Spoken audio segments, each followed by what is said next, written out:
Hey guys, I'm here. We are back for She-Hulk Episode 3's breakdown over at New Rockstars. This last episode primarily focused on the parole hearing for Emil Blonsky, while also kind of running parallel with a Pug Zone case, defending Dennis against a shape-shifting light elf from Asgard. So it was a really fun episode.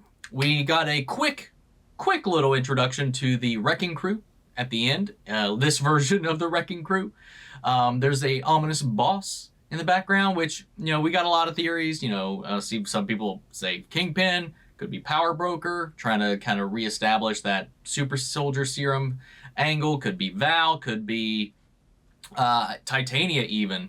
There's a lot of people it could be. So I'm really kind of curious to see how this whole thing kind of evolves. But I really enjoyed the episode.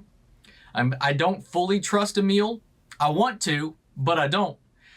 But let's see what New Rockstars has to say. If you are not subscribed to New Rockstars, do so. It is a disservice to yourself and others if you are not. Welcome back to New Rockstars. I'm Jessica Clemens, and I'm so pumped to talk to you about the third episode because there's so many fun things that happen. We got Wong being just Wong. Wong, just Wong. And more new characters to learn from, and as always, She-Hulk coming into herself. Plus, Megan the mother effing stallion. It's like Jessica Gal said, Jessica Clemens of New Rockstars, we have an episode for you, and I said, bless up, baby. Also, I'd like to mention, because I've forgotten and I'm so sorry, our great partners over at the Epic Heroes shop just released their Green Justice merch line inspired by She-Hulk. It's got several different t-shirt designs, including the newest limited edition latest obsession shirt, Lady Justice. They're also I like the lines inspired by House of the one. Dragon and or Rings of Power in the coming weeks. When purchased, you get an opportunity to get a shout out and such from Boss MT and I on Inside Marvel. What fun. Okay, now let's get into our episode 3 breakdown. Jen is storming the DODC like she's been there 100 times. As she walks through the lasers, I noticed the A113 on the wall and immediately went to A113 Pixar number. If you don't know, it's the classroom number used by a ton of Pixar alumni at the California Institute of the Arts, and it's hidden in a ton of Pixar movies. It's featured in Spider-Man Homecoming, Avengers Endgame, Guardians of the Galaxy, so it's not just an animation. They can project videos and images on Emil's prison walls, which I think is pretty insane and futuristic, but they do this almost in every Marvel movie, so it's not too new. Emil discloses, pretty late I might add, that Wong forced him out of prison, and he knew Wong's complete title, probably because Wong's been introducing himself as the Sorcerer Supreme since No Way Home, and I stand for it. That is true. He very much is loving this new promotion, and I think, well, I mean, a lot of the time we've seen it happen, it was like while Doctor Strange is around, so I think it was always to kind of like rub it in his face a little bit. But yeah, no, he just keeps on bringing it up. He loves it. He loves the upgrade.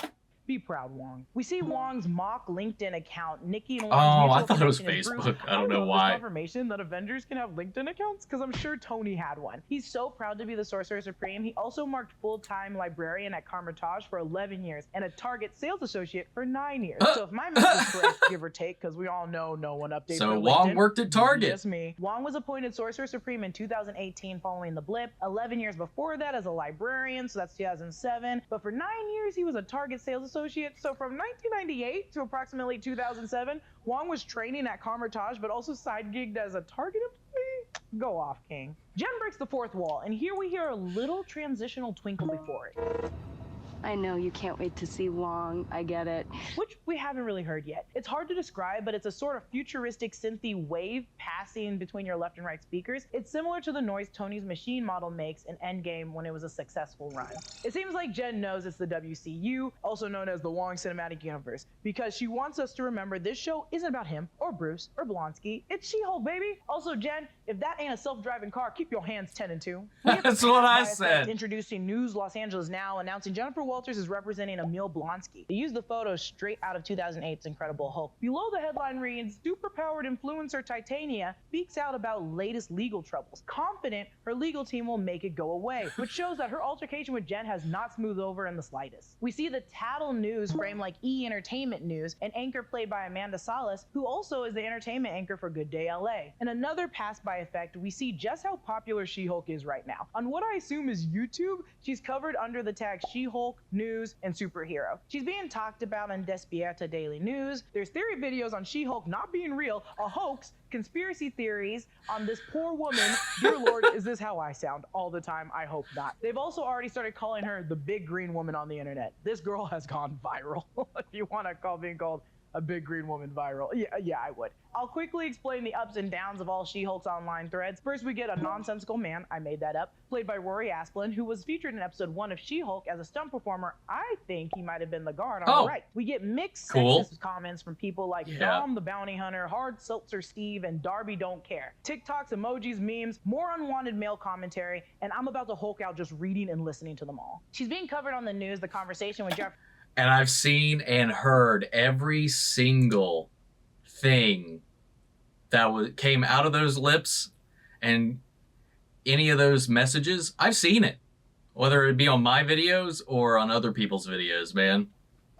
Like, those are real people. Jefferson Coop, we meet Blonsky's former attorney, Gideon Wilson, played by Jason Turner, who A, we didn't see in The Incredible Hulk or anything else, and B, is Sam Wilson's brother. In the comics, Gideon first appeared in World War Hulk Gamma Corps #1. He was Sam and Sarah's older brother. When he joined the Gamma Corps, they were basically made to take down the Hulk. He was super supportive of his brother becoming Captain America, but Gideon's story in the comics is super rough. His son died from AIDS, and he took his anger basically out on the Hulk. It's pretty sad, but it's a good comics. It's a good comic run. But in the MCU, he doesn't really exist that we know of. To Sam and Sarah's knowledge, it was just the two of them, but maybe Gideon, as the oldest, left far before Sam and Sarah could remember. There's a lot of theories that could be made, but I think it's important to note that they chose Gideon Wilson as the character to prosecute Abomination in the past rather than anyone else. We're introduced to Mallory Book officially, played by Renee Ellis Goldsberry. If you remember, this is the woman from Hamilton, who's an amazing singer, but also a phenomenal actress. Just a reminder, in the comics, she was an amazing lawyer, but just a rival to Jen and Superman. I didn't really like her. It's revealed Dennis was dating a shapeshifter who made himself look like Megan Thee Stallion, and Jen does my job breaking it down who she is so I don't have to. Sorry, you thought you were dating Megan Thee Stallion? A multiple Grammy Award winner, megastar Megan Thee Stallion? What part of shapeshifter did you not get? You thought you drove up a sun? More specifically, a shape-shifting light elf named Runa from New Asgard, who we later found out is the daughter of an elven diplomat of Asgard and now New Asgard. So light elves have been pretty good to most knowledge. They're native to Alfheim, one of the 9 realms conquered by Odin. Wong appears! Behind him it looks like a living room. There's a couch, coffee table, some chairs, and nice lights. It's a mood-setting room. It's probably a convertage. Cat's out the bag. Wong... It's the Sorcerer Supreme suite. Forced Abomination out of prison because he needed a worthy opponent to train to be the Sorcerer Supreme. Wong mentioned that he's aware of the spell that wiped everyone's memory of knowing Peter Parker because Doctor Strange basically had to ask him permission to do it. If you remember, after acknowledging, Wong left saying, "Just leave me out of this." He also adds, "It's very messy," which could refer to all those unanswered questions people have about it. Wong goes on to share some advice saying, "We'll send him to the mirror dimension." The parallel dimension. One thing I do really appreciate about this show is it takes jabs at the MCU and says a lot. So far it's been saying quite a few things that, like, we've pondered or even posited ourselves when thinking about the MCU. Dimension that allowed people to practice magic and fight. You remember in Doctor Strange. Then offering the shadow dimension, which I don't think is the shadow realm necessarily, but he meant the dark dimension where we last saw Clea and Doctor Strange headed to in Multiverse of Madness. We get a shot of Pug's laptop. He has Uscreen, aka YouTube, up. We're watching the Megan Thee Stallion imposter fight at Celebrate with a QR code. On the right, videos like Pony Imposter thinks it's a stallion, Iron Man 3's honest reviews. I really want to click on it. Malgrado Te, a short film written and directed by Kevin Rodengen, who does VFX for She-Hulk series. Kevin, I'm sorry for butchering your name, but I'm still gonna respect you. Here's his photo. And my favorite, bear fight. Once Pug recognizes it's Runa and not Dennis, we get the Jaws-like zoom in. It's so funny to me, maybe because while he's quiet, Dennis thinks it's because he has a Tesla Cybertruck. You know, those like super ugly cars that Tesla made.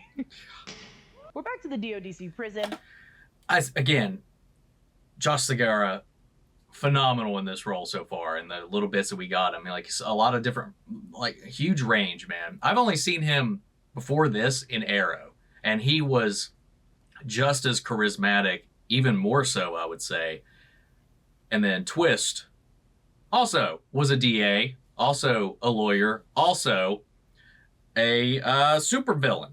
But anyway, Moving on. The same red lasers that Jen has to walk One of the see best Emil ones in the outside show to were be with said. KNBS News. The anchor is played by real-life journalist Sharon Reed. The man with KAJE3 asked Jen if it's true she's been rejected by the Avengers. And in the show, we know that's a blatant lie. Even in the comics, she's left to return a ton of times, but has never been rejected by them. She's been fired, yes, but that's a different kind of rejection, if you know what I mean. We meet the soulmates. And I love it. Like, that guy was just spouting it off, and then that same reporter she was just talking about, the real one, like, she's just, I love how she just overhears that and then just adds it to her report. She's like, rumor says she's been rejected from the Avengers. Boy, was I right. Blair, Ruth, Marta, Sheila, Alejandra, Yvonne, and Nicolette, his better eighths. Blonsky plans on making a meditation retreat on his plot of land, which, possible spoilers, I'm so sorry, I think we saw in the trailers already at what I assumed was the group therapy. Blonsky's first preliminary witness is the literacy program guy, Sean Holt, played by Brooke Brown, the prison counselor, Amy Chance, played by Jennifer Van Horn, and the crying guard, Carl Cowart, played by Robert Stevens Wayne. Now, according to Jen's documents, they don't match what was assigned in the credits. This could just be a little mistake in post, or Jen genuinely confused with their job. I think it's the first one, which is no biggie. I just have to acknowledge it. And if at this part you were like, I don't know what a shiv is, it's a shank, which I keep in my sock at all times. It's a breakdown. If someone doesn't know what a shiv is, I have to explain. I love her Wong presentation, says man. this. She does such a good job at these. Insinuating it might be a little Right. longer until Emil truly gets his verdict. But also, the Kumite covers a lot of things. It's one of the 3 main sections of karate training. It's not just in Bloodsport or that one episode of the Boondocks. When we switch to our B story, we get a better look at Judge Price, played by George Bryant, and Runa's lawyer, Lauren Jesper, played by Ruth Kaufman. When this is said by Judge Price, She may have diplomatic immunity in New Asgard, but we are not in New Asgard. it's a tricky answer, mainly because I'm not a lawyer, but according to the United Nations Treaty Collection, modern diplomat immunity was codified as international law in the Vienna Convention on Diplomatic Relations, which has been ratified by the US and Norway, which is home to New Asgard. So basically, we agreed in Article 9 that we, the US, can consider someone as unwelcome, but we still have to let their home state know. If we don't hear back in a certain period of time or they refuse, we can ask them to leave the US, or we can cancel the diplomat's visa and bar them and their families from returning to the United States ever again. The more So when you know. Judge Price said that, he could be referring to the fact that New Asgard is its own country within Norway and has different diplomatic immunity. Or maybe because Runa has it in New Asgard doesn't mean the US gave it to her. To be fair, New Asgard isn't that old, and I don't know how the UN handles previously signed treaties with new cities within old countries, but I'd assume they'd fall under Norway's jurisdiction. If you're a lawyer, just hit me up, or if you have better knowledge of international law, just stand up, please, in the chat. Runa does this speech, which I think we all remember from Thor Ragnarok, and it's perfect timing. Excuse me, Your Honor, but Asgard is not a place. It is a people. Therefore, Thor's inspirational speeches are not admissible in court. Asgard is not a place. It's a people. I Thor miss turns into Abomination, Heimdall, and man. he's just so gentle picking up his shoes. Namely 'cause As I we just know, miss this Idris Abomination Elba favors more in to the the MCU. comics, hence his little gilly gills. What I really hate, though, in this scene is how much his partner swoon over him changing. Hey, let's be real. The guys watching She-Hulk aren't the only one liking big people. Into Abomination. It just makes me want to throw myself out of a moving car, you know? It's just like, why? And then he's waving at them in the reflection. It's so, I don't want to yuck anymore. R34, man. Weird. So currently, Wong is a wanted man, a criminal for helping facilitate a prisoner escape. Let's keep that noted because Wong is now a wanted man. The KNBS News 6 reporter mentions this. Is there any truth to the rumors you got your powers from a mafia hit gone wrong? Which happened in the original comics. Crime boss Nicholas Trask's crew shot and seriously injured Jen, warranting a blood transfusion from Bruce, giving her abilities. In the back, we see KCAV-35, which we haven't seen in the MCU, but is the news station for Breaking Bad. I'm rewatching Wait, Breaking Bad what? right now. The app on Nikki's phone is Snafu, which is a satirical comic book from the 1950s. Marvel Comics made it to mimic Mad Magazine, written by Stan Lee. Catch here when Jen breaks the fourth wall. These duo don't notice, but Hulk noticed in the first episode. So maybe it's like the family shared DNA can recognize it. That's what I said! Another anecdote we can see more of as the series goes Yes, on, but worth this one noting too. is the idea that only certain folks can see it. Seeing as you can get up to 3 years in jail or in prison for false impersonation in California, 60 days is a great punishment. But again, not a lawyer. Please don't use me as a cause to any of your crimes, people. I will freak out. I screamed so loud when Megan Thee Stallion presented herself in that full church pink getup and fandom match. That person next to her is just as shook as I am. Signature included. So when Dennis mentioned making sure Runa could never trick anyone again with her powers, it was right on the nose that Jen would think about using the inhibitor. Remember, Bruce had it in the first episode. Now this tricky instrument could open the door to the mutant registration act on X-Men. My question though is, and I didn't think about it till afterwards, like he made a big hubbub about how he barely was able to make this the one he's got, and it's specifically designed to him. So it would take him a long time to build one for Jen. Like he said something about like it was impractical to try to make an inhibitor for her. And it's got to be specified to the wearer, right? Well, that's the explanation we got for that inhibitor, unless there are others we don't know about just floating around. So like her bringing that up, and I didn't think about it in the moment. It was like, wait a minute. That's not, and he's gone. He's off in space. He's not on Earth right now. So how's that going to tie back in? I don't know. How do they have an inhibitor to even use? As we're already acknowledging mutants exist in the MCU, basically the Mutant Registration Act identified and tracked all mutants, but could set up any vigilante to target registered mutants. That also would line up with things that have already happened in here, like the Sokovia Accords forcing superheroes to register their secret identities and all that stuff and be government employees.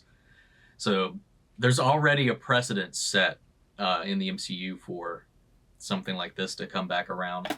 Regardless, capturing people and using an inhibitor immediately sounds like a fine idea until someone is falsely prosecuted, wrongfully imprisoned, or killed while in holding. It's not as easy as Jen thinks, and this could set up shop for a very dangerous game. On Citizen News tonight, the news anchors play... Or maybe the hope is like, okay, well, once one's available, we'll put them on it.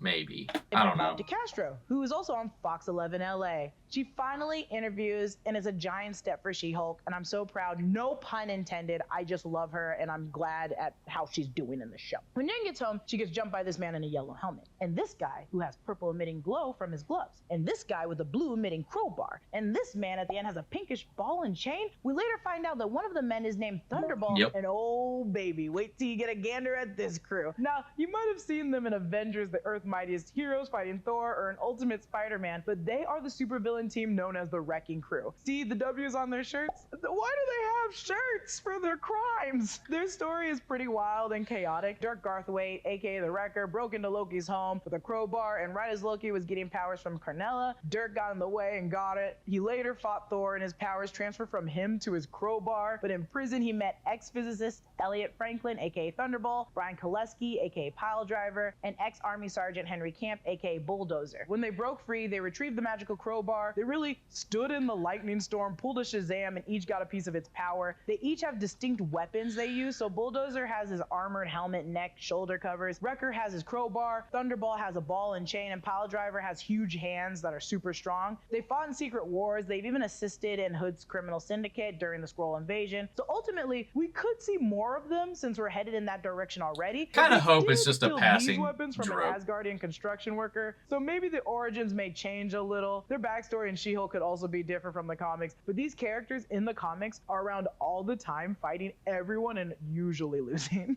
Now, for the real question. Who's their boss? And here's my theories. In the comics, they worked under the Hood, who we know is coming into Ironheart, and they worked under Baron Zemo, who led the Masters of Evil and fought the Thunderbolts. So those two characters are two big deals because they're getting them in another series and movie anyways. The leader from Incredible Hulk. Oh, right. I forgot to mention him. And with his blood, he could do a lot. Maybe getting She-Hulks would be even easier. Or lastly, they could be working for Leapfrog, which, hey, is a stretch, but it would be fun to see a more rich version of Leapfrog. Is it a stretch or is it a leap?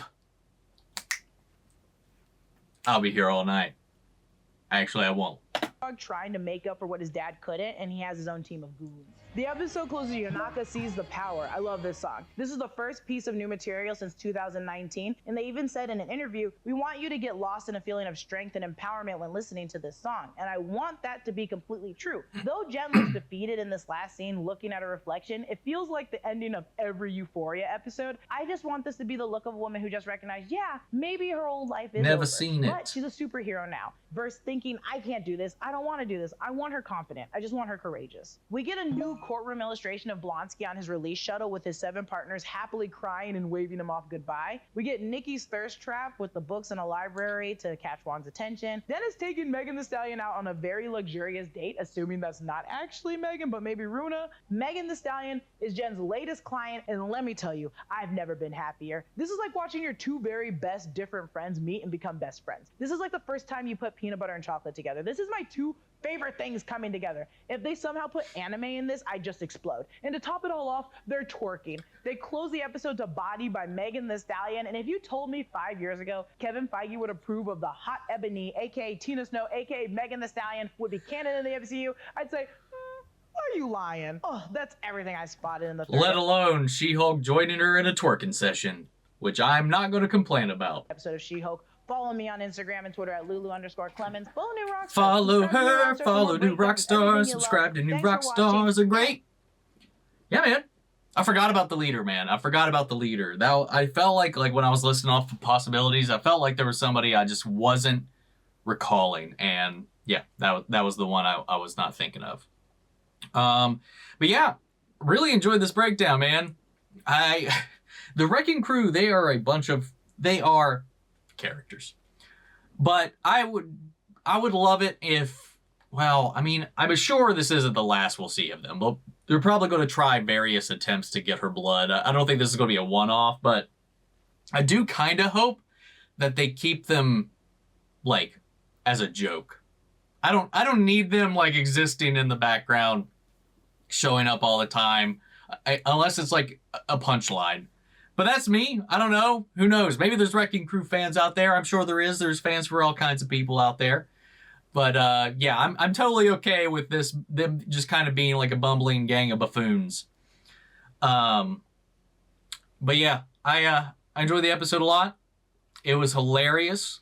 I love the courtroom scenes, all of them.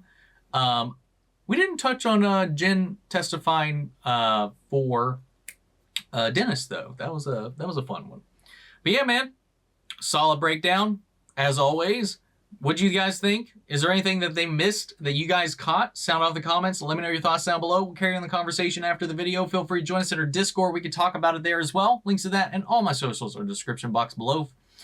Make sure to follow me on each and every one of those, because right now the channel is, who knows? There's some weird WB stuff going on in the works, and this channel could just disappear.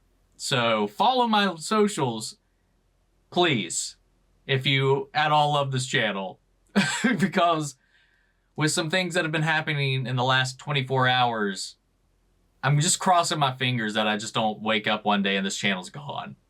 Because it'll be a pain in the butt to try to get it back if that's the case. And anyway, sorry to end on a downer note, but before we go, I want to shout out our channel legends: Benny Sherritt, Ryan, Karen, Jason Coleman, Philly Vane, Yori, Corey Scott, Margaret Grace, Mary Bradley, Melita, Robert Anguano, and Raven McCann. Thank you guys so much for your continued support. But that's it for this video, guys. I'll see you guys next week with episode 4. Take care, everybody.